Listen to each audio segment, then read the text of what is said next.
championship, and it's their second three-peat.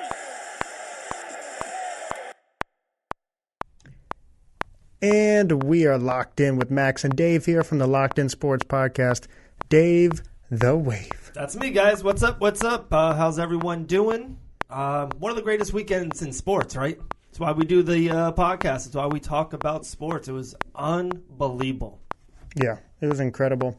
And one thing that stood out to me the most was the Orlando Magic. What? There's so much to talk about. Of course, they're not winning the Eastern Conference. They're not winning the finals. They're not doing anything.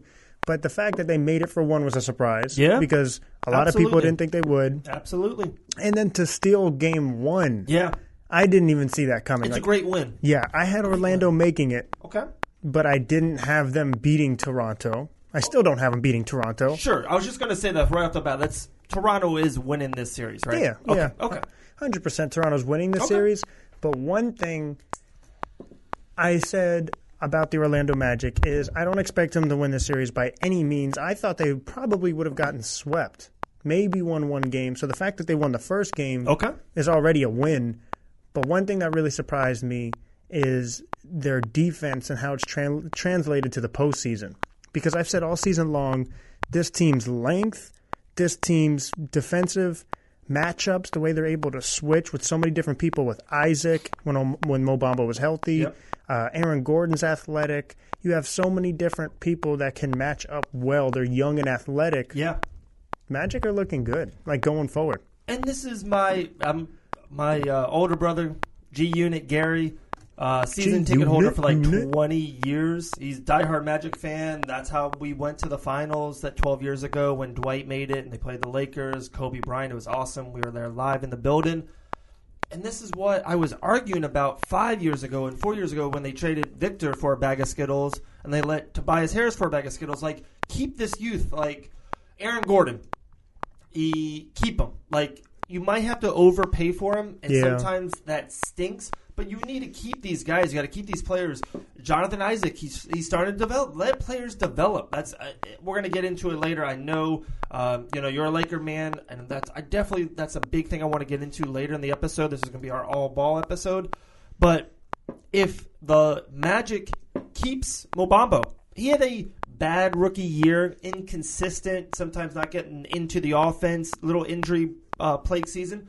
Don't give up on him. Like, let him grow, let him develop. He's still 20 years old. He should be a sophomore in college. So that's my point. Like, let these Magic players grow together. To me, you're a point guard away.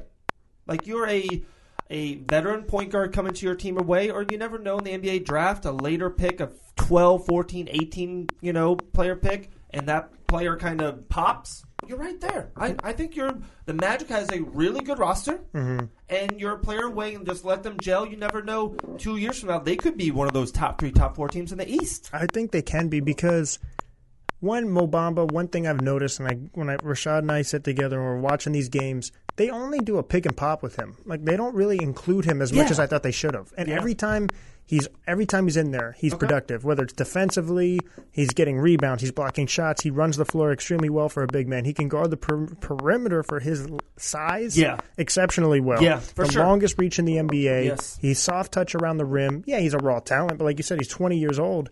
So you have somebody like him who got injured, which is disappointing, but you can't. Some fate happens. You get injured, you can't really prevent that. But like you said, I don't know how much of it is him or it's the way Orlando's orchestrating him into the team's offense. Because like midway through the season when he was playing, like, why are you not playing him more? He would come in and go 4 for 4, 8 points, 2 blocks, and then they would sit him.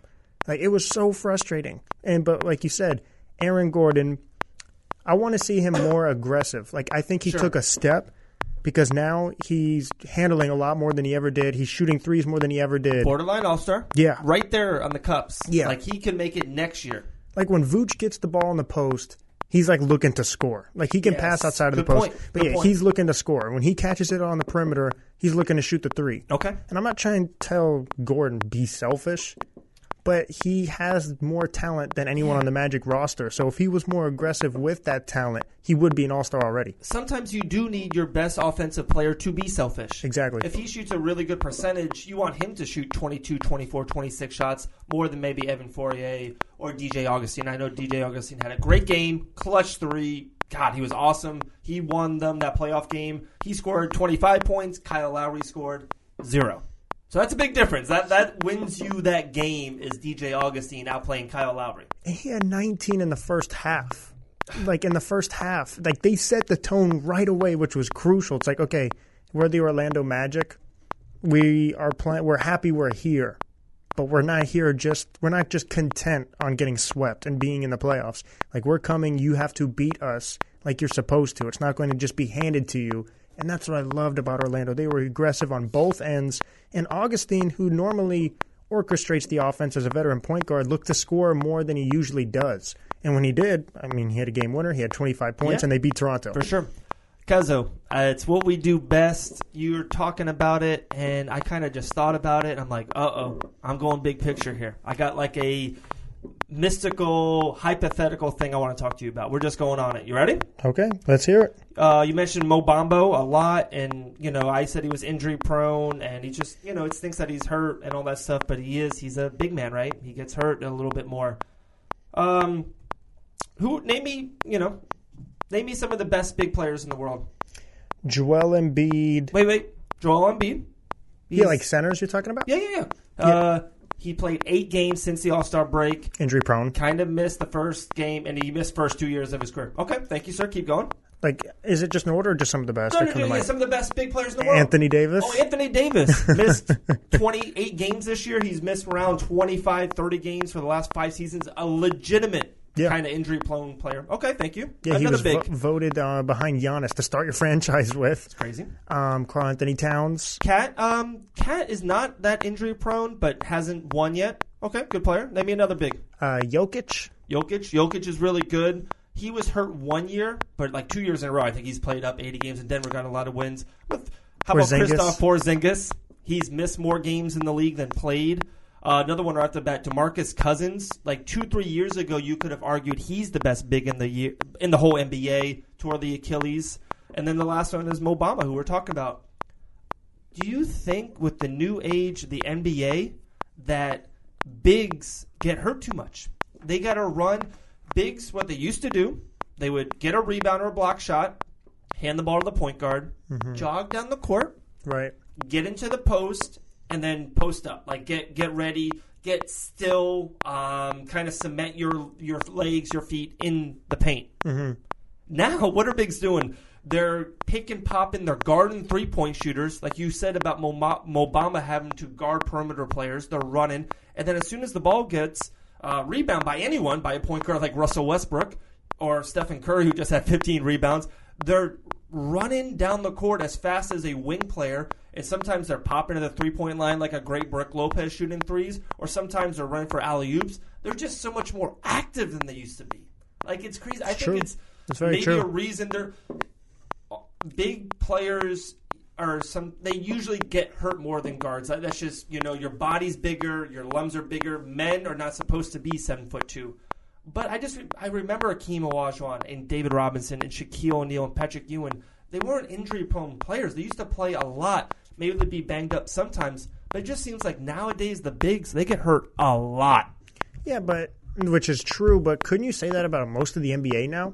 Chris Paul is playing less and less every season. Yeah, he's getting older. Steph Curry had ankle problems. Kyrie Irving injured. LeBron James, Chris Paul? first injury. But that's just because of age. But I'm just, if you go down the line. Paul and LeBron are both very aged players. In their prime, Paul didn't miss games, and LeBron never missed a game. He's literally the Iron Man. Kawhi Leonard, injury prone. Kevin Durant had injuries in OKC. Russell Westbrook had surgeries. John Wall just got injured. Yeah, no, the John Wall is a good one. But I'm using the Kawhi is pretty good. He's out for a season. No, he was out for the season, but didn't you think a little bit had to do with his controversy with San Antonio and the load management? A little bit, just kind of throwing that out there to kind of just rebuttal on that. And the other two, Westbrook and Durant,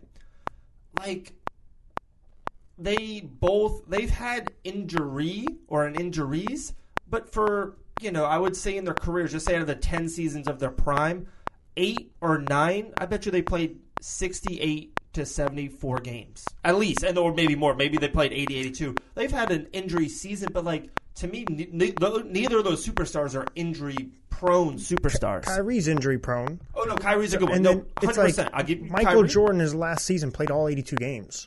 Isn't that crazy? That's what I'm saying. Yeah. I think it's just a mental thing. It's like load management now. And then Yeah. it's like Kobe Bryant hardly missed any games. He tore his Achilles, and you're supposed to not play when you tear your Achilles. But I feel like there's so many players that, because it's an investment, it's money, it's teams. If Zion goes to the Knicks, they're supposed to be up $500 million as far as value. So it's you look at a player. Bring me Zion. It's like the Thor and Thanos. That's what I'm going to do. I'm cutting you off. If that happens May 14th, that's all. I'm going to shout it. I don't care if my kids are sleeping. I'm just going to be Thor with the big axe. Bring me Zion. Can't wait. But they're worth $500 million right there. So it's you're looking at it as a business investment. Oh, I don't want him to get injured because then he's out for a season. But makes sense. It's ridiculous because now you look at all these guards that, like I said, the top guards that you look at all have been injury prone throughout their career. So you look at the big men and it's they have been more injury prone, but I can almost say that about anyone right now because, like I said, Kevin Durant had injuries in OKC. Russell Westbrook, injuries. Derrick Rose, injuries. Chris Paul has been injury prone. Dwayne Wade had injuries even in Miami with his knees. And it's you look at that, and now Paul George was a freak accident, but he got injured. Then you look at Kawhi Leonard, and then I know, but I think every player gets injured, like the Paul George thing. But out of Paul George, out of his 10-year career, out of the one break the leg season of the offseason, he missed the next year. He's played 75 games the other 9 years. I think. I get what you're saying, and Kyrie's a great one. Kyrie Irving is a injury-prone player, 100%. And even John Wall is now. But I bet you, I'm just off the top of my head, we can Google image it if you want. John Wall's first 6-7 years, that man played 75, 80 games a year. He wasn't injury-prone. Yeah, it's just But you are right about players back in the day: Mitch Richmond, Steve Smith, Latrell Sprewell, Allen Houston. Glenn Rice, these guys did not miss games. Larry Bird couldn't walk some games. He's laying on the sideline because of his back, and he's still playing. He's got a microwave on his back. It was before technology and stuff. They're trying to warm his back up, and and he played 24 minutes, scored 19 points and 10 assists. It's absurd. Or Isaiah Thomas. Yeah, it's that's what I'm just saying. I don't know. It's weird when you look at the culture. Yeah, it's weird, man. It is. But you like the center thing? That's something, right? No, because you're asking them to do more. Yeah, they're doing more than ever. They're exploding. Running quarterbacks get hurt because they are not used to be running quarterbacks. You can't get hit by outside linebackers that heavy. By the way, you said it off script about Game of Thrones. I know it's completely off topic, but it was a good episode. It was really good. I'm a storytelling guy. Some people were disappointed because there wasn't that much action. No, it was a good episode. I'm a storyteller guy. I don't need guts and the walkers every episode. I'm fine. It's too early to spoil it, so I won't. Yeah, but it was good. Really good. A lot of big moments, and I think you said it or wrote it somewhere. It was to me a reunion episode. Yeah, because you're seeing characters that haven't seen each other since the first season. Yeah. So it's oh my god, and I was oh, wow. Okay. All right. Are you ready for the Lakers? You want to talk about postseason first? Where you want this? I do have a Lakers rant. I do have a Lakers rant. Okay, because I'm Lakers all day. I got Laker rebuttal rants. Yeah, I have.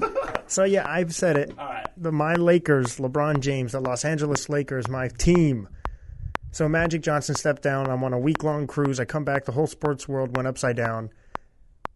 And like I said on the video, I'm a positive person. I like looking at the good in people, situations, scenarios, jobs, opportunities. It's easy to be negative. People feed into negativity. Kevin Hart said it on Joe Rogan's podcast. It is so easy to be negative.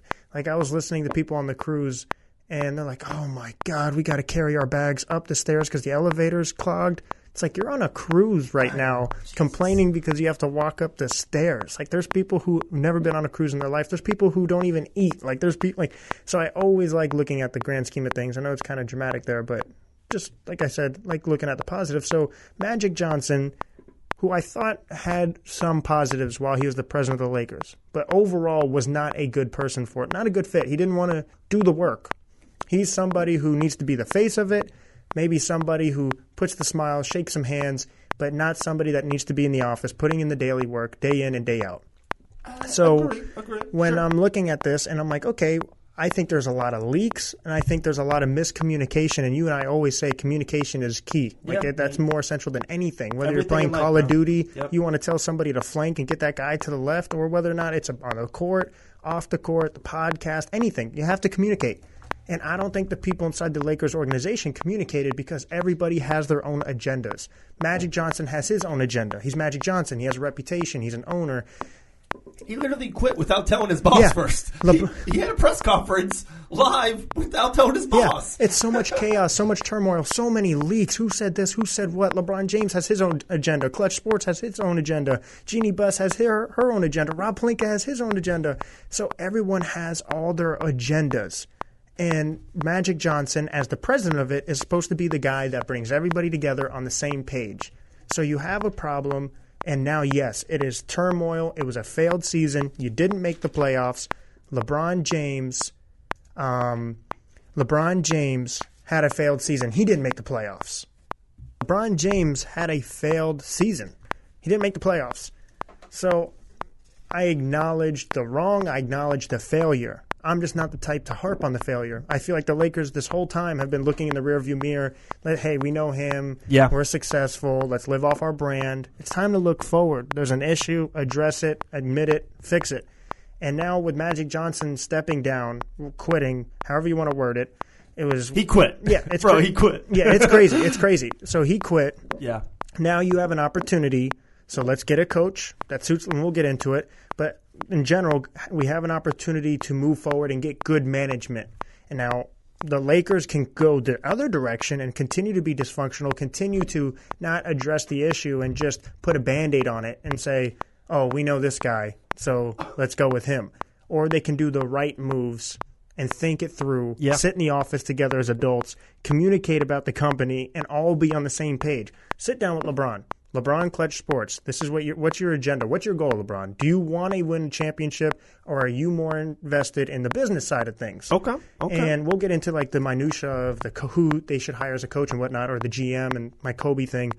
But you sit down with LeBron. What are you trying to do? Are you trying to win a championship? Okay. Do you like Coach? Are you confident in Coach Ty Lue? Are you confident in Monte? Are you confident in this person?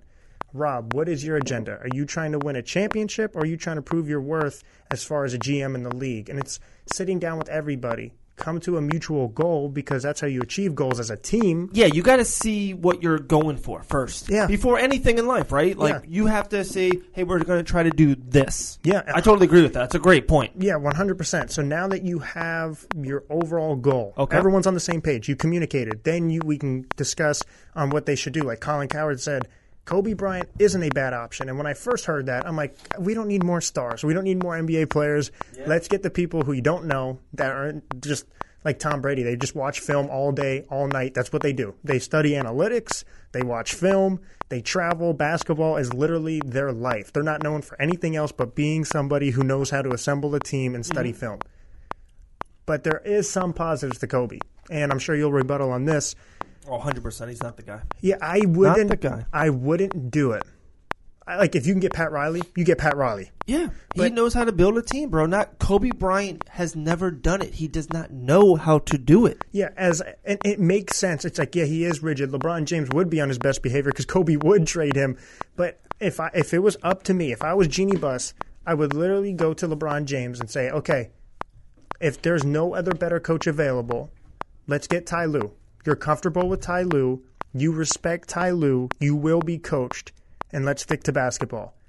Okay, Pat Riley, are you interested in this opportunity? Because you have a great situation in Miami, but we want you back in the Los Angeles Lakers facility. We want you to win us a championship and do it your way. We get Pat Riley. And then there is David Griffin. He's the president. No, okay, so wait, do you want Kobe or Pat Riley? Pat Riley.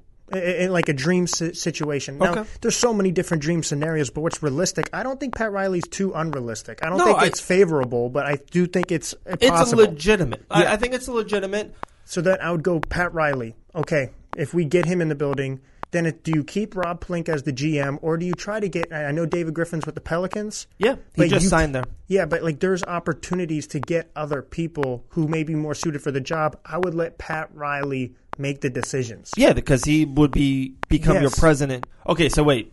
I thought you were Kobe. You're not into Kobe? No, I said if he were to be the president right now, I would be more negative than positive on it. Yeah, for sure. But I think it's 100% better than Magic Johnson because he's a grinder. He's somebody who literally studies film. He's not been tied in so many different investments, and I think he would have the best interest on winning a championship and not his persona. No, and I got you. I see what you're saying. I just don't think that he's 100% better than Magic because I think he's close to Magic. I think it's a upgrade from Magic, but it's not 100%. To me, the 100% would be like a Pat Riley or the guy from the Toronto Raptors, or maybe Danny Ainge's right-hand man from Boston. I don't think Kobe's 100% the right guy. All that, like just kind of the Kobe talk. Yeah, he's rigid and smart and a great basketball player. And him and Pelinka are close, so it seems like you could keep Pelinka and try to like move forward with this regime. So I see that as a positive. My number one argument or debate or rebuttal from it is he's never done it. I don't want you have a golden opportunity of a 3-year contract left with LeBron James, the greatest player of our lifetime. You got to try to win now. You have to try to win now. And I don't want to give the keys to this kingdom to Kobe Bryant and try to learn on the job. Because, you got to nail this draft pick. You got to nail this summer free agent. And you have to nail this summer trade. Probably, bro, you have to nail the second-round pick needs to be a rotation player. Yeah. And I'm not ready for Kobe Bryant to do that. And that's what I'm saying. Yeah, so first step, get everybody in the room. LeBron James, Rob Pelinka, Jeannie Buss. What's our goal? LeBron, what's your goal? Okay. What's your goal, Rob? This is the goal of the team. Okay. Then that's what I'm saying. I would reach out to Pat Riley. He would be the ultimate goal. Yeah. Somebody that's proven themselves. They know how to win a championship. Been in LA, been in Miami. Get him in there, and then let Pat Riley make the basketball decisions. LeBron respects him. Yes. He knows how to win. And then now you have somebody, you have the voice, you have the experience, someone who's done it. And if the bus stops with Pat Riley. Yeah, and if he decides to stick with Rob Pelinka, then he sticks with Rob Pelinka. Yeah. But if he decides, no, I don't think that works, he makes the decision. You can't have 3 different people with 3 different agendas. That's why there's so many leaks. That's why there's so much turmoil. That's why it became a dumpster fire. And, okay, so then you said Ty Lue as the coach. Is that your dream possibility? No, it wouldn't be my dream possibility. Okay. I want to. Can I hear, please, your dream possibility of head coach? The Los Angeles Lakers, Jeannie Buss calls the Locked In podcast. They catch us on Facebook or Instagram, Locked_in. She slides into our DMs and she goes, Max, please tell me who to hire as president and head coach. And it seems like your president's Pat Riley. Who's your head coach? My coach would be somebody that I may not even know. Seriously. Cuzzo, come on now. Now listen, it would be, my dream coach would be a guy that's been in the system, knows how to coach. I'm not sure if there's a number one dream job coach out there right now. But I think, it's weird. You have LeBron's ego to deal with, but I don't think Ty Lue's the best coach. I think he's the best coach to deal with LeBron James. I wish LeBron James was more coachable. He wasn't so heavy. And there's probably a coach we never heard of that's gotten the Toronto Raptors job, like a Brad Stevens. There's a young guy out there. That's a college coach. There's got to be a college coach out there. I have one. I'm not being on Cuzzo. We're not on the fence, guys. I thought you would have, someone realistically, out of the situation that's happening, it would be Ty Lue because of how he deals with LeBron. That's fine. That's not a bad choice. Yeah. My locked-in head coach, and I'm calling it right now on the Locked In Sports podcast, he's getting the job. This will happen, when the podcast drops tomorrow, the next day, tonight, whatever. This is happening. The next head coach of the Los Angeles Lakers is going to be Monty Williams. Yeah, and that's what's going to happen. I'm telling you. He may. Yeah, he's a legitimate candidate. He's a legitimate candidate. One, I don't think Jeannie Buss wants to go to Ty Lue just because it's so, hey, we're giving the keys to the castle to LeBron James. I just do not see it. It's not Cavs West. We're the Lakers. And I think they want players respect them. I would like that. Young players can try to grow on them. And then I heard a couple stats today because I'm all into this. The NBA is awesome. And I want to get into the postseason. We will. Yeah, sure. And I still got one more Laker thing to go with you. Monty Williams. The Pelicans had their best season ever as a team with Monty Williams. He's a legitimate coach. And it was like a couple of young players. It was like not even Drew Holiday. It was like I forgot the 2 or 3 players that are now like kind of bench players or role players. They had their best seasons under Monty Williams. Guys, LeBron is going to be 28, 8-8 next year. He's going to be an MVP candidate. If that man stays healthy, he's going to come back and try to take over the crown. They need guys to help Kuzma, Lonzo Ball. They need guys to take Josh Hart to a role player to the absolute 6th man of the year, to be like a Lou Williams type. They need someone just to develop. If those guys are C to C plus or B minus, they need to be B pluses, you have Bs. to elevate your roster. Just elevate those 3 guys, and then if you hit a AD or Kyrie or whatever, one player, Jimmy Butler, something like that, DeMarcus Cousins, you got a team. So I think Monty Williams is the guy. President, I don't know. Pat Riley would be the dream. Yeah, the dream. I don't think that's going to happen. I feel like he didn't leave well with LeBron, and I don't think Pat wants to go west and to kind of like the end of his career kind of be with the end of LeBron's career. If they ended with handshakes and hugs, maybe, but they didn't. That was one of the reasons why LeBron left. That's funny that you say that though, because if you think about it like this, and I haven't thought about it until you just said it. Sure. Okay, so they didn't go out in the right way. Correct. Him and Kyrie didn't go out in the right way, but they amended and they're good now. They're LeBron on and talking Kyrie. terms. Yeah. Okay. Sure. This is Dwayne Wade's last year, and then he's done. He's done in Miami. Like Dirk Nowitzki's done in Dallas. Yeah. So Mark Cuban Dirk's relationship doesn't end, but their basketball relationship ends. Like he's not on the court anymore. Same thing with Dwayne Wade. So as Pat Riley, okay, you literally did everything you could do with Miami. You've won multiple championships. You've been there with Dwayne Wade from the beginning to the end. You're there. You blossomed Eric Spoelstra into a legitimate coach, an elite coach in the league. Yeah, great coach. Why not start something different? Like, why not, hey, LeBron and I went out on bad terms. Because he's like 70. But he's healthy. 75. He's a healthy 70. He looks like the guy. A healthy 70? Yeah. Hey, Tom Brady's going to play till he's 50. He could be a president as 70. So my point being is, why not go to LeBron and amend it? Hey, I'm going to end my career in Los Angeles. I like good weather. I like a major market. Sure. I like a historic franchise. I'm not going to New Orleans. No offense, New Orleans. I'm going to Los Angeles. Then, this is my ultimate dream scenario as a Lakers fan, is you get Pat Riley. I do like him. I do like Monty. I really do. Oh, Cuzzo, if lock you get that him, in. You get him, so you have. Are we recording this? Yeah, of course. We're recording. Yeah, Monty Williams is the next head coach of the Los Angeles Lakers. So you have timestamp that better coach than if you had Pat Riley as the president. Yeah. You still have LeBron James. Keep Rob Pelinka or not, it's depending on Pat Riley. I trust his decision, but now I have good ownership, good coach. Then you can go to Kyrie. Kyrie, now we're not dysfunctional. You don't like it in Boston. I'll handle all the media coverage. I'm going to be done in 3 years. You're still young, and I know you don't want to play forever. We've had this episode. You have a major market where you could do movies all day long. Uncle Drew was amazing. Get Kyrie. You trade for Anthony Davis. You get LeBron, Kyrie, AD, Pat Riley in office with Monte as the head coach. That's the dream scenario. The likelihood you get all of it. The 4th seed in the West. They win the whole thing if that happens. I'm just saying and if KD leaves, they win the whole thing. So I don't think all of that will happen. But front office is the most important. Okay. So I'm going to take a left turn right now. And they kept on saying that they felt like Magic Johnson some people thought he did a good job or decent job because he landed LeBron James and he's like exiting the team with LeBron, young players, and a max contract slot, right? Like, if you had to grade Magic Johnson's whole time as the Lakers, and people, I don't like how he left too. And this season, I've been calling it for 3 weeks now, has been a complete dumpster fire. I didn't see this coming. I thought the Lakers would win a playoff series. They did not. It's been an awful season.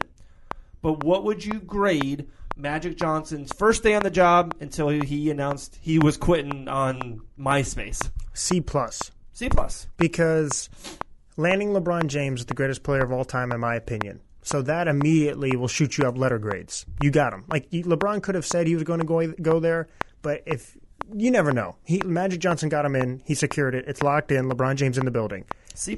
I do like Lonzo Ball. I do like him. And I do like Josh Hart. I do like Kyle Kuzma. I do like Brandon Ingram. I do like the contracts that they've gotten rid of. It may even be a C- because of what they did with D'Angelo Russell. But what bothers me the most on why he's not a B because he got LeBron and why he's not higher than that. He's like a C-, C+ because of all the leaks and everything that he could have prevented and died down that he didn't. Too many leaks. Like I said, the miscommunication, the different agendas. And on top of everything, we may look at what he's accomplished, but there may be a lot of things on the table that he didn't accomplish. Magic Johnson was a complete F. Awful. Failure. Disgusting. 6 years, no playoffs. F. I would say C, C-. Okay. So, hey, I love it. We totally disagree, and I wanted your blunt, honest opinion first before you heard mine. It's an F. Magic Johnson. Horrible. Okay. So he stepped in the Lakers. This was his first week. This was his first moves. Was 2 years ago draft. Yep. They had D'Angelo Russell in as a Laker. The number 2 pick from Ohio State. Balling. And he was maybe a little immature there in LA. Maybe he needed a little bit more leadership or needed a coach to make him mature and develop his game a little bit. You see what he's doing in Brooklyn. He's winning playoff games. He's an all-star. So to trade him, degrade him actually on the way out and make fun of his maturity, and then to draft Lonzo Ball number 2, and Cuzzo, we will disagree to the day we die on Lonzo Ball, and that's fine. But Lonzo Ball's the number 2 pick has been a bust. So imagine this, and then I'm going off. I will give you the roster. This is what the Lakers should be if Magic Johnson did not disgust and dumpster fire this team. The Lakers, 2 guys off the bench. How about the 6th man of the year who's a Clipper? Lou Williams, a shooter, would be better with LeBron, by the way, and Brandon Ingram. You're like, what? Brandon Ingram on the bench? That's amazing. Yeah, that is amazing. Their starting center, Brook Lopez, one of the best shooting bigs in the game. That would be awesome with LeBron James. So what Magic did get LeBron, so LeBron would be their 4. Their 3 would be Jason Tatum. No, that's not true. Would be Jason Tatum. That's not true. He should have been the 2nd pick of the draft. The Lakers made an awful mistake of drafting Lonzo Ball, and they should not draft Lonzo Ball if they kept D'Angelo Russell. So their 2nd pick should have been the 6'7" smooth kid from Duke University, Jason Tatum. Their 2 should have been Kuzma, which they hit at IE plus as a late first rounder, and he should have been their 2. And their point guard is the shooting NBA All-Star D'Angelo Russell. So you have Russell, Kuzma, Jason Tatum, LeBron, and Brook with Ingram and Lou Williams off the bench. That's the best team in the world. That's defending. That's going after the Golden State Warriors. Cuzzo, that's called locked in. No, that's locked out is what it is because those players, there's a lot of players that you, like Brook Lopez, by not getting rid of that contract, you're not able to sign another free agent. I don't want any free agents. Okay, this is the team. I know, but let me finish. What I'm saying is LeBron James may not have come with that roster, for one. What? 2, you may not, because Brook Lopez he came there regardless. Is a huge that's not official true. Like, you never heard LeBron say, I was going to come here no matter what. He saw what Magic Johnson was doing. Worst roster. But it's not the worst roster. No, worse than what I just said. They're 15-8, and then they were going to make the playoffs. He gets injured. The injuries took over this roster. So what I'm saying is, Brook Lopez would stop you from getting different free agents. A huge part of why LeBron came here is because of the free agency destination. You can't get a free agent if you have Brook Lopez's contract. I don't want any more players. This is the team. He probably doesn't. I would prefer LeBron, Kyrie, and AD over that lineup. For one, that did not happen this year. That didn't happen either, though. But they could have had this. This if could Magic happen. Was smart. Okay, but you're saying this should be the roster, not like they could. And for one, the Pelicans could just straight up say, hey, we're not trading them to the Lakers. They could say that. It's just they can. And I think it's not going to happen. I think the AD will not get traded to the Lakers. I think David Griffin and LeBron are kind of tight, to be honest, so that could help them. And then the Kyrie Irving thing, let's just be blunt about it. Everyone thinks he's handicapped right now to be a Knick first Or then some people think if Boston, they look really good. If they make a run, who knows? He could stay. He did say preseason he could stay. So let's just kind of see. But my point is, like, I'm not talking about what free agency could come there and who they could get. And by the way, if they make this trade for everyone on the team and you max out Kyrie, you got maxed out LeBron and maxed out AD's contract, the rest of their team are really low-level contracts. You could get some good players. You could get some legitimate. Morris, one of the Morris twins, he doesn't get paid a lot of money, and he's a legitimate player who's good defensively, who's a bucket. Then Marquise Morris is a legit player. He comes off the bench for the Celtics, who was the 4th seed in the East, and you want him to be a championship contender team for the Lakers? The Celtics were in the Eastern Conference Finals without Kyrie Irving, a huge part because of him. You can easily get Trevor Ariza, all these players that would take pay cuts to play with them. No, that's not 0% because he made $20 million. Like, he's not going to come to the Lakers for a $4 million contract. He's not going 20 to 4. How many players got paid a lot of money that took pay cuts to play with Bosh, Wade, and LeBron? Not a lot. Not a lot. A lot. It was Ray Allen and Battier. So two Mike of those Miller. guys were super veteran. Mike Miller's. He hit one of the most threes in the finals game. He's up there. These are key role role Mike players. Miller? Yeah, Mike Miller on this roster with LeBron James would be awesome. Not right now, but just because they're not glamorous 20-point per game guys doesn't mean you can't get legitimate role players to help him because that's when he's at his best. No, of course, and I totally agree with that. Like, you want Kyle Korver types. But, like, I just think, to me, you got to be realistic about what players are going to go there about salaries. Like, you can say, hey, Dave, Korver's done and he had the contract, so he will take a $1.2 or $3 million deal. To me, Trevor Ariza, who just made $20 million. So, okay, he was on the Houston Rockets last year, who had the best record in the league. So they have a great team. And the Rockets offered him around $10 to $12 million to stay. Mm-hmm. And he's like, no, I'm going to go to Phoenix, who has historically for the last 3 years have been awful, for $20 million. Mm-hmm. So that tells me right off the bat that Trevor, this is, and that's fine. That's okay in life to get the money, man. Like, go for it. God bless him to get the money.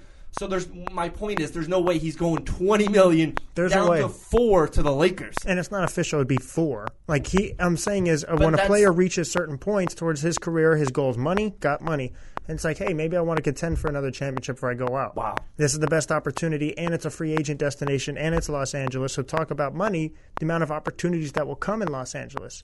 So that's what I'm saying. I'm telling you, they would pick up more players than you think. I'm not saying fine. Six man of the year. We can agree, disagree, but you can't disagree that team is nice. It's good, but it's unrealistic. It's zero unrealistic. It's the 100% what should have been. I don't think you could keep D'Angelo Russell on that roster after what happened. Everyone else, Nick Young is gone. All the players that didn't like him most are gone. Because Tatum's a rookie coming, LeBron's coming, Brook Lopez wasn't there. Like, Lou Williams wasn't there when that incident happened because he was a trade midseason. Like, there's a couple people that were there, but like D'Angelo Russell grew. I watched that Philly. You watched the Brooklyn game. Like, the team loves him. Like, you can say he turned a corner. Yeah, he turned the corner. He's got swag. I just think he's very positive on the court. Like, he high fives everyone. He kind of has like a little Steve Nash. Remember Steve Nash used to just high five everyone. Most high fives in the game. Yeah, D'Angelo Russell, like he's kind of like that. There's no ifs and maybes and all this stuff. Like, if a better president and GM was in place in LA at the time when Magic Johnson took over, this should have been the roster. Like, these are just legitimate, easy things. Like, if you and I were in charge, if I was in charge of the Lakers, this would be my roster. Like, I'm no genius, cuzzo. I think there's a couple things, though. I don't think he did a bad job at setting up for opportunities. I think he failed at securing those opportunities. Like, if a GM took the opportunities that Magic Johnson created, this roster would be better. Like, he created that contract to go out so you could land a free agent. He did create all these situations. He did draft Kyle Kuzma. He did do some positive things. He did secure LeBron James. He did clear the locker room at first. They were a good locker room until, obviously, the trade rumors. I was going to say, wait. I was just going to say, they became a really bad locker room. But they weren't originally. So what I'm saying is that roster that you have has a lot of potential. No, not the one that they had in the beginning of the season was constructed. It was fishy, didn't have a lot of shooting. There were some errors, but yeah, it was a good roster. Cuzzo. It wasn't a bad roster, and I'm telling you, because they were long, young, and good defensively. They were the third-ranked defense in the league, 15-8. They were at the third seed in the West. Injuries took over. So what I'm saying is, if you had the right president after that, I think this roster would look much better. So I think that's why I gave him a C or C+, however you want to word it. And the C's isn't good to me, but I'm saying C as in what he secured, what he presented, but he failed afterwards. That roster is unrealistic in my point of view because Jason Tatum was never in the Lakers. Like you and I didn't see Jason Tatum going number 2. But a lot of people did. Like every NBA executive and scout, Boston had him as their number 1 player. They knew Lonzo to Lakers for the 6 months. Everyone knew that was the pick, right? Like it was just locked in that Lonzo in LA. LA. That was also because of the situation. Isaiah Thomas was there. Yeah, right. Lakers didn't have a point guard because they got rid of Russell. Well, that's a bad move. The first pick was Philly. They told them that we're going up to get Fultz, and that was a part of the deal. So, like, Boston's like, wait a second. We're going to get a future first-round pick, and we want Tatum number 1 overall anyways, and he was number 3. So, to be the third pick to the second pick is not unrealistic. That's like – and the Lakers, out of everyone we said, if you have Brooke as a center and you have D'Lo as the point guard and you're getting LeBron, like – what you need is just wings and shooters and good players. Like Tatum is perfect with LeBron and Kuzma, Russell, and Brooke. That's a perfect match. Yeah, but that's where you're missing the argument. That's not what I'm arguing about. Obviously, Tatum's better than Lonzo Ball. Obviously, I wanted Tatum. But you and I did not think Tatum was going to be this good, and you and I didn't even say the Lakers should have drafted him because you and I didn't. You and I actually thought he was going to underachieve in the NBA. Agree. So that's what I'm saying. It's easy to look back. It's like, damn, the Timberwolves. Why wouldn't you pick the great shooter from Davidson? But you picked Ricky Rubio. Like, it's so easy to look back and say you should have drafted Tatum, but you and I both didn't even think Tatum was going to be that good. No, I totally understand. But even with Minnesota, they wanted point guards. But the Lakers, they wouldn't have picked a point guard in Lonzo Ball. Like, it just... A quarterback, like in the draft, if you're the first pick and you're the Colts, you don't pick a quarterback because you have luck. So, like, it just... I'm not saying...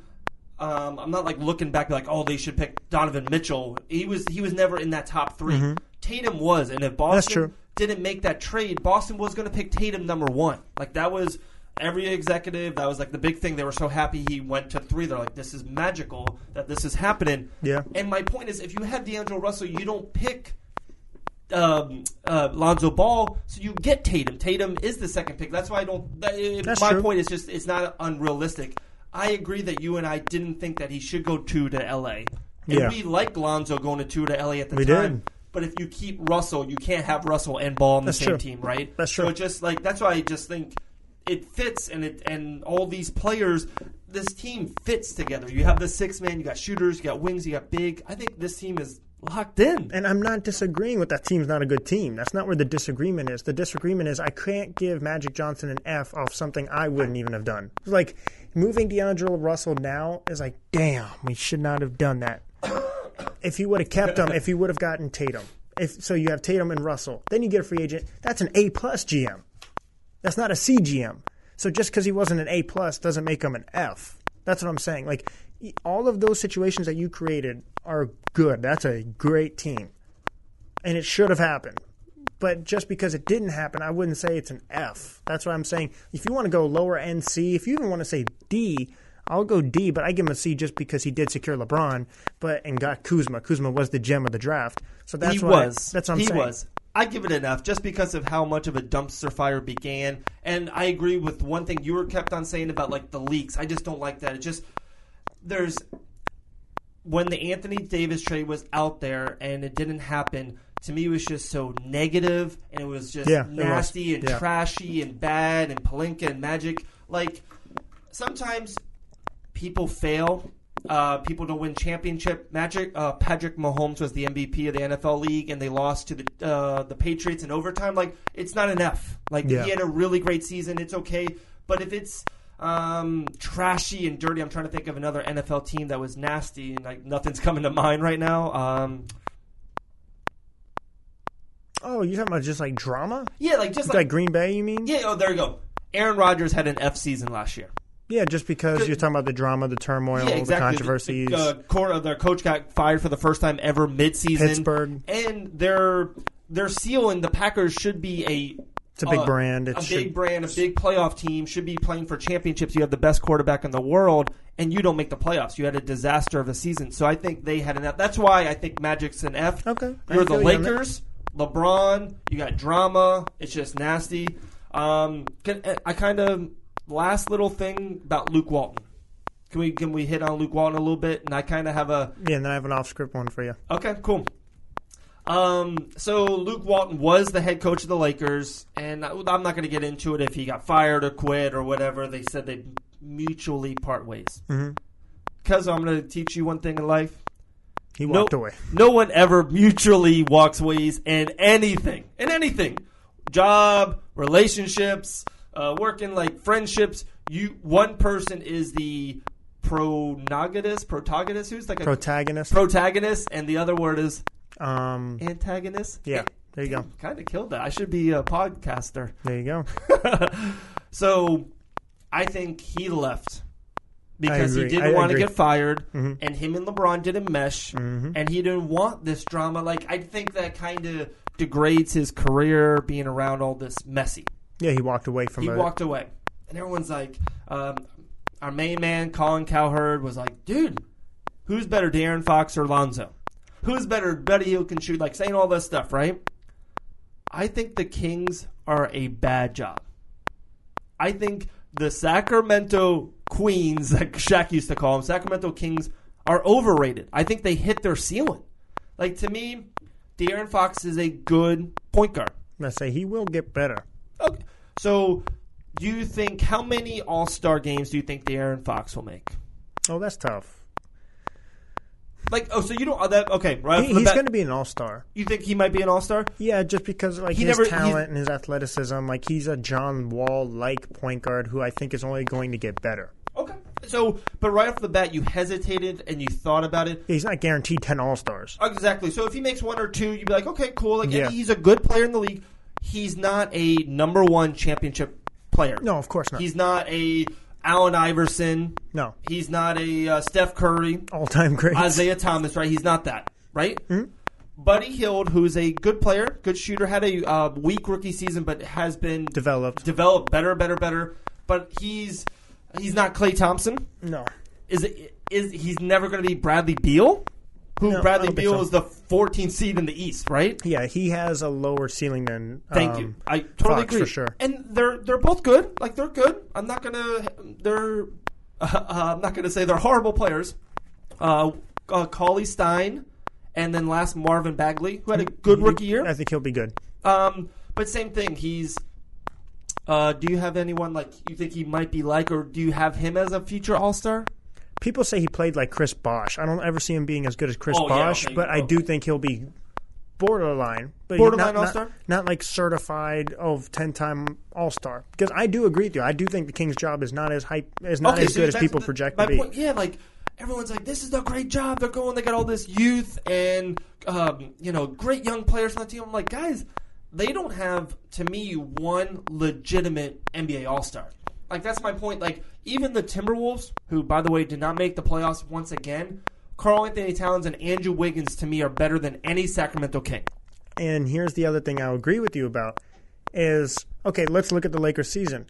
Everyone thinks about the trade rumors. The injuries destroyed it. LeBron James, the turmoil with Luke Walton.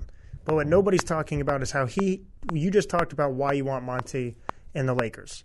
Yes. Is because he can develop players. He could take a C- to a B. Yes. Luke Walton didn't do that. Lonzo Ball did not get better. Love this point. Kyle Kuzma did not get better. Brandon Ingram did not get better. And Josh Hart did not get better. So forget about LeBron James. Forget about the trade rumors. He didn't make the young guys better as a coach. Like, not even a little bit. Like, Kuzma, we knew had potential. Ingram, we thought was going to be a borderline All-Star. I think we even said an All-Star. Like, 21 points per game. That's true. He had a disappointing season. Very true. And you and I disagree about Lonzo, but I'll even admit disappointing season. So he's going to a team that does have young talent, who even if you were to take all the hype that they got and say it's true, it's validated, who says he can develop this young talent and make them even better? I question his rotations, but who says he can develop young talent? Because history says he can't develop young talent. And then I agree with you. They're not as 100%. Good as people say they can be. 100%. And they've won the most games this year in the last 8 seasons, and then they fired the coach. It's like, come on, guys. Like, I know they might be smitten with Luke Walton, but if you have the best date ever with your girl, and then you leave her like the next day, it's like at least have a little bit of turmoil or say, hey, that's not working out. Like, you had the best date ever. You had the best season ever as the Kings. Like, you're building something. I think it's a really bad job, Cuzzo. Me too. Okay, Here's man. my off script. So I know I'm a Laker guy. You're a Knick guy. I know you've been critical of my Lakers. But realistically, what do you think happens? As a head coach, I know you said you have Monte as the head coach. What do you see happening as far as what free agents they land and what president? Like, if you had to bet money, Sure. it's not you're locked in, but this is like locked in going to happen. I'll lock this in. I think realistically, this is the 2019 offseason for the Lakers. Mm-hmm. They hired Monty Williams. That's their good. head coach. Thumbs up. 100% that's their head coach. They don't hire a president of operations. They kind of give it to Pelinka. They let Pelinka run with it. I think a dark horse sleeper thing they might do is hire Phil Jackson as a consultant. Kind of what Jerry West doesn't do, what he does to the Clippers. Yeah, not as a head coach, not as a president, just Jerry as a consultant. West is not the president of the Clippers, guys. He's not the head coach. He's a consultant of the Clippers, and he helps them, and he's trying to get them Kawhi Leonard. Yeah, good call. So I don't think Jerry West is going to go there. Phil Jackson doesn't want to go into the University of Michigan State to see the 14th pick of the draft, but maybe help him in the big meeting with a free agent. So I think they'll hire him as a consultant. Mm-hmm. So Pelinka stays, gets a little bit more power. Kawhi doesn't go there. Durant doesn't go there. And I'm just this is just my honest opinion. Yeah. The Pelicans don't trade him AD. Mm-hmm. Ingram with the blood clots. Lonzo being injury prone. Mm-hmm. Kuzma I like and I still like. I think they should keep him. The Magic should have kept Victor. They should keep Aaron Gordon. The Lakers should keep Kuzma. I love keeping young players, let them develop. Klay Thompson didn't pop to year 4, year 5. Like, let players develop. So keep Kuzma. It's not enough to get AD, and they sign DeMarcus Cousins. Mm-hmm. That's their free agent. They feel like AD and Cousins are probably close, and Cousins, you don't lose anyone. So you go into next year with Ball, Kuzma, Ingram, LeBron, and DeMarcus Cousins. That's the 2019 offseason. Just like very quickly, you don't have to dive in depth. What do you think their ceiling is with that? Like, if, say, KD leaves, goes to the Knicks, and now the Warriors are just Steph, Clay, Draymond, the original crew. Sure. The Rockets are Rockets. Chris Paul's a year older. Do you think they have a legitimate shot to make it out of the West with that roster? No.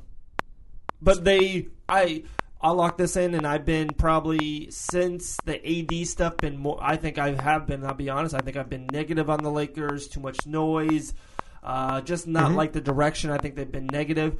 They win a playoff series next year. I think LeBron's going to come with a better year and no. LeBron is people. He's had such a criticized season. He's going to come back and be Kyle Kuzma's best friend. I think he's going to help the young players develop. I think Lonzo Ball, if he stays healthy, will have a better season. I think Monty Williams will coach this team up. DeMarcus Cousins, sometimes what LeBron needs, and I kind of noticed this, sometimes LeBron needs, he can take over 3 minutes, 4 minutes. Sometimes you need guys like Kyrie Irving or Chris Bosh or like a DeMarcus Cousins. What does DeMarcus Cousins do? Great. Get buckets. He scores. Exactly. Great. You just need someone to score 24 points for you. And I think Cousins can do that. Maybe it's not the greatest fit in the world, but I think Cousins will score 25. I like the team. I do. I think they're in that middle of like OKC, Portland, Denver, Lakers. They're gelled together in that Utah, in that mesh. And in a 7-game playoff series, give me LeBron James all day long, all night long, twice on Sunday. Okay. Now, I will reflect. You like that? I like it because I agree with you with a lot of it. I think they get Monty. I think Rob. I don't think they get a president. I think, like I said, my dream goal would be Pat Riley. Like, I want Pat Riley. They don't get Pat Riley. I don't think he leaves Miami. I think Rob ends up taking ownership of it all. Not as like an owner, but as a president. Yeah. And I think he's not Pat Riley, but I do think with just one voice, one opinion, one direction, it will be better. It won't be as much chaos because he's not gritting and grinding with Magic Johnson about everything. He's not tugging and pulling. Maybe not as good. One voice sometimes is just better. Yes, it's just one opinion, one direction. You know the goal. LeBron James does have a great season coming back. Yep. I think, like you said, he hears everything. He knows the optics. He knows what he said when he said he's chasing the ghost in Chicago. He knows what people say when he lost to the Mavericks. LeBron has a great year. Mm-hmm. And the free agent's the toughest one for me because I have a really weird feeling you're right about DeMarcus Cousins. Really? You like that? I do, just because the trade values of Brandon Ingram, Kyle Kuzma, Lonzo Ball, Josh Hart all went down. Yes. But I think they have a legitimate shot at landing Anthony Davis because I think Kyrie leaves, and I don't think Boston's willing to give up the package that they ultimately promised the Pelicans with Jason Tatum. Because if Kyrie Irving leaves, you're not giving up Tatum just to get Anthony Davis. And you're not just giving up Tatum, you're getting up probably Tatum, Brown, and maybe something else. Mm-hmm. And I don't think they're going to do that just for Anthony Davis. So I do think they land Anthony Davis. And then... Oh, okay, so then just I'm asking you, who do they trade? What's the trade package for Anthony Davis? I think Boston gets really close to a trade. Pelicans, the Lakers land him, right? Yeah. So Boston gets really close to the trade, and then the Pelicans realize they're not getting Kyrie. I mean, they're not getting rid of AD. And they realize Boston isn't getting AD. So now that gives Lakers a little bit more leverage. The Lakers are going to give up. Yeah, who? Yeah, so now the Lakers are going to give up probably Kuzma. Okay. Ball and Ingram. I think they probably keep like a Hart. So now instead of Hart and 2 picks and then this, it sucks. So now you have LeBron, AD, and now I think you have a legitimate shot at getting Kyrie. I do. And you may not get Kyrie. You may get a Morris as your third player. You may get Cuzzo. Or not as like your main three, but like a bunch of guys to fill that max spot. So maybe it is a Kemba. Maybe it is somebody. I don't think they land all three. I hope they do. I'm crossing my fingers, but I have a feeling that happens. Wow. But if that plan doesn't happen, I think your plan is second likely to get DeMarcus, and then I still like I've been better. Pat on. Yeah, that's what I mean. Like to me, guys, Brandon Ingram is still like this X factor, and it's 2019. Sometimes, I have a headache. I take Goody's powder, and I'm like, fine, I can literally run a marathon. Like, medicine is as good as can be. People used to tear an ACL, and the NFL, their career was over. Now, DeMarcus Cousins tore his ACL. He plays the next season. He's dominating the first round of the playoffs. Like, the medicine's amazing. So I think Ingram's going to come back healthy, and I think Monte will coach him up. Dude, like, if you keep Kuzma, Ingram, and Ball, and I've been low on Ball, if you keep those three... LeBron and then DeMarcus Cousins. Because if AD is an A or an A+ when he's playing, when Cousins playing, he's a B+ A-. Like, he's not that much lower. Okay, so you're right. So let me reverse. Wait, say that again? You're right. So let me reverse. Okay. we go all in on this podcast. So let me reverse. I'm so sick of being conservative here with this. Yeah, cousin, this ain't you. So this is what's going to happen. They're going to get, if they go in all in on Anthony Davis by trading these players, they're going to end up getting Kyrie. Because I don't think they do that without securing Kyrie or knowing they're going to get him. Yeah. So I think two things happen. It's either your plan happens or they get AD and Kyrie. It's not just AD. Exactly, yeah. There you go. Right. Max is back. I'm back. He's back, guys. And which I think happens. Yeah, like no seesaw. I'm going to speak into existence. There you go. And maybe, and I don't disagree, that the Kyrie AD LeBron might be better than this team. Like, I think that's close. I think I want to see, of course, you got to fill out the roster. I think that's huge. But let's see what Pelinka does. They got to fill out the roster. But if my point is if Monte can coach up, imagine if Kuzma at 10% better, Ingram at 18% better, and Ball at 15% better. And that's then just that team is legit, and that's what hopefully Monte is supposed to do.